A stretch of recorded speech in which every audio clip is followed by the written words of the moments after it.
In our earlier video, we covered the letters of the Italian alphabet and how they sound.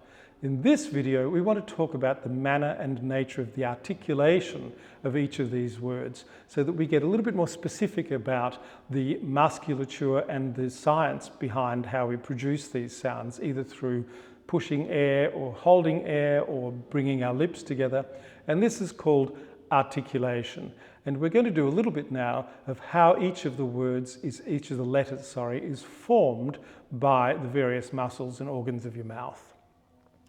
We'll start with bilabial pronunciation letters, and the two bilabial Italian letters are B and P. And they're bilabial because, as you can see, both my lips are coming together to make the sound. B. Now, the difference between the B and the P is that B is voiced and P is unvoiced, but they're both produced by plosive action of pushing air out. So they're known as bilabial plosive consonants where the B is voiced and the P is unvoiced. I'm going to ask Chiara now to give us an example of a voiced B word, which I'd like you then to pause the video, repeat yourself and record your own version. So Chiara, please. Babbo. Babbo.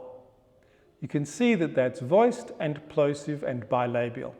What about an unvoiced plosive bilabial consonant word? Papà. Papa. How did you get on with those? Remember, plosive because the air is being exploded, p, and voiced or unvoiced and bilabial.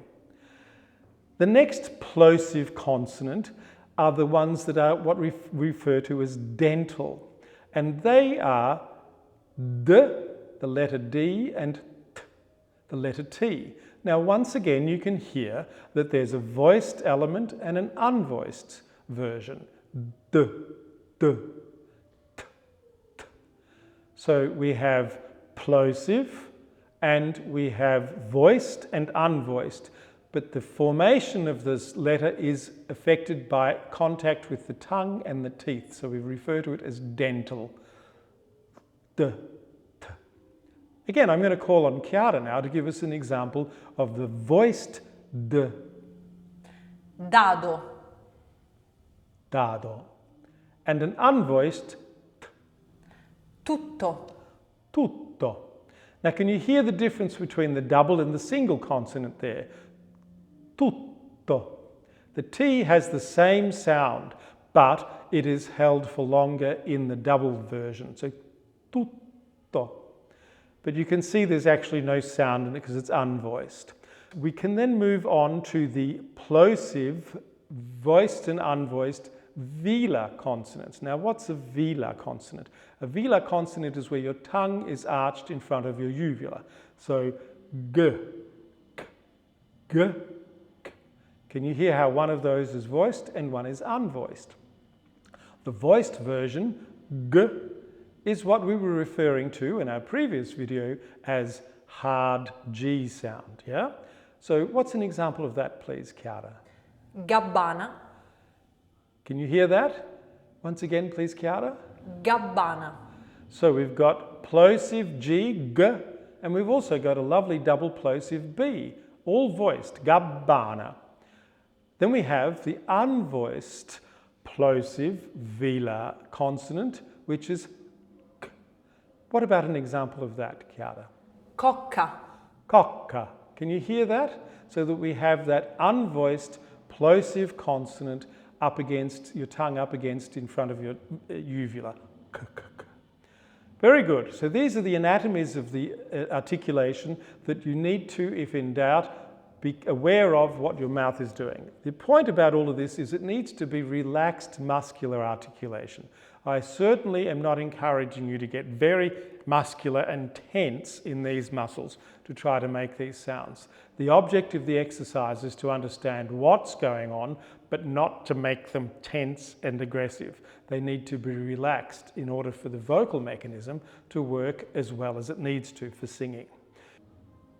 Bearing in mind that no consonants in Italian are aspirated, so we don't anything. We don't have an asthma attack in the middle of a word. So, yeah? Gabbana, ancora. Make sure that you keep the musculature relaxed and the airflow unforced. The next type of articulation we come to is labiodental. So we've gone from the front of the mouth and now we're going to start going a little bit further into the mouth. So we have lips, labio, and dental, teeth. So letters like V and F. Remember we said that the letter V was the same in English as it is in Italian, and indeed that's correct, as is the letter F, and they're formed in exactly the same way. V is a labiodental fricative and it is voiced, V. What about an example of that letter? Vino. Vino. And the letter F is unvoiced, labiodental and fricative. And an example of F. Farfalla. Farfalla. We have then dental fricatives, which are voiced and unvoiced. And these are our Z and S sounds, so voiced and unvoiced S's and Z's. So for example, voiced dental fricative would be Z, Z, Z, Z, Z, Z, Z, Z. Example of that? Posa. Posa. And unvoiced S, as in? As in solo. Solo.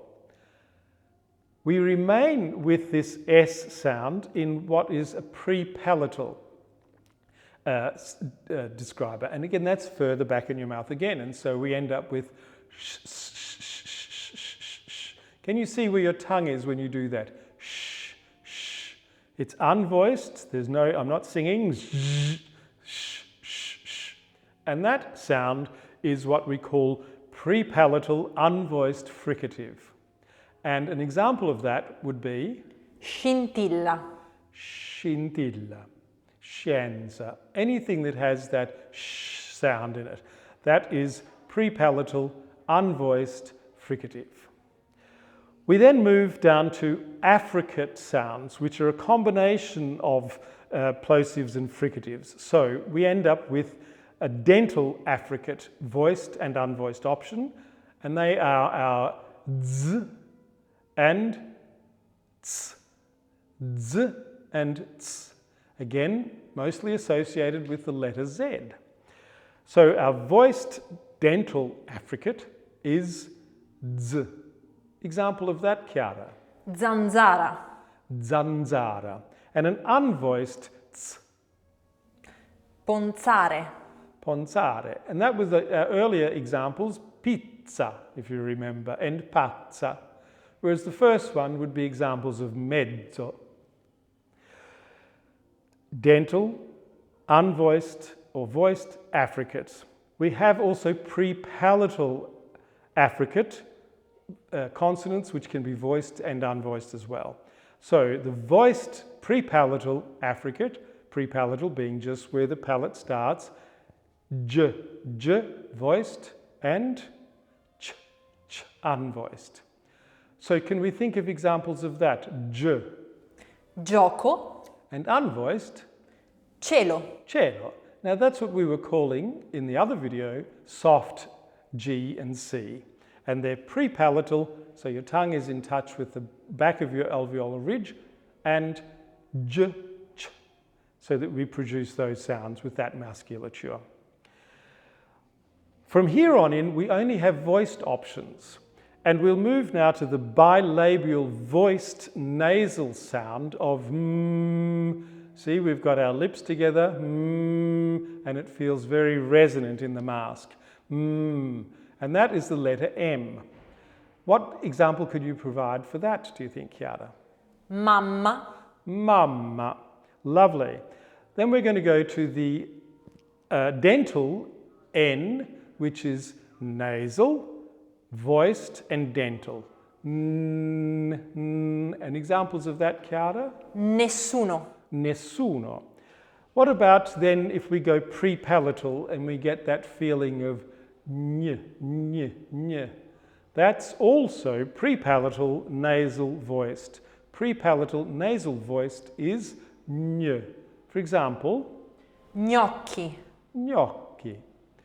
Okay, and then we have our last N sound, which remains nasal, but instead of being pre-palatal, it is voiced and velar. Ang, ng, ng, ng. And can we think of an example of that? ancora, Ancora. So you can see how the N can move about, but the sound is still nasal all the way through that and voiced. We move then to the lateral sounds that are voiced, and the options here are dental. So this is the letter L.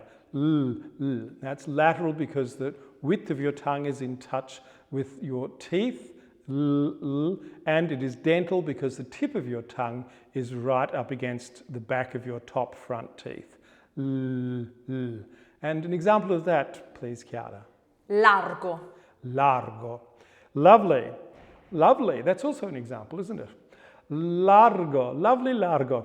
Then we have the pre-palatal L. Now this was the sound that is unfamiliar to English speakers, and it occurs when you have the G-L-I combination of letters, and we end up with a pre-palatal voiced lateral, and that is L, L. Example of that? egli, Egli. So we end up li. Can you feel how your tongue is right up against the ridge at the back of your teeth? Egli. Very good. We then come to the trilled consonant R. Now again, I mentioned to you in the other videos that R has always got some sort of tongue involvement, either a flick or a flip, sometimes referred to, and a roll or a trill. And this can be achieved by the tip of your tongue on your alveolar ridge, r, r, r, and we sometimes call this dental. Some people call it alveolar. It depends on where you go, but we're going to go with dental so that the tongue is quite far forward in your mouth. R, r, for a roll and r. So we have that flick between two vowels and a roll when it's doubled or at the beginning of the word. So this is a voiced trill dental. And example, please, Chiara. orrore, Can you hear that? The double R, orrore. We have the double R for the roll and the single R between the two vowels being flicked.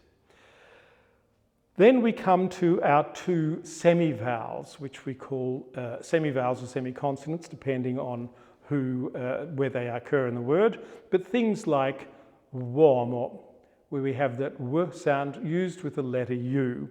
And that is commonly referred to in this context as a glide, because we're moving from one vowel to another. And they're all voiced.